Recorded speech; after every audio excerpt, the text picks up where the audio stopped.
নিয়ে আসছি আম্রপালি। এইখানে 27 কেজি কত যেন বলছিল, ভুলেই গেছি। 1380 টাকার আম। এই তো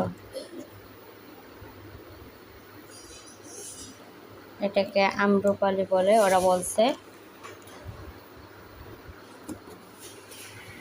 খুচরা আমরা যখন কিনে আনি তখন 70-80 টাকা 90 টাকা পার কেজি করে ওরা সেল করে।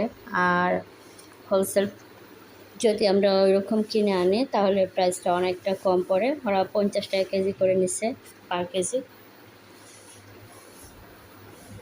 তো যারা বেশি বেশি আম খেতে পছন্দ করেন অবশ্যই হোলসেল কিনে আনতে পারেন। এক প্লেট আনলে রেখে খাওয়া যাবে। ওইগুলা সবগুলো আবার পাকা না, শক্ত আছে, থাকতে থাকতে পেকে যাবে 2-1 দিনের ভিতরে।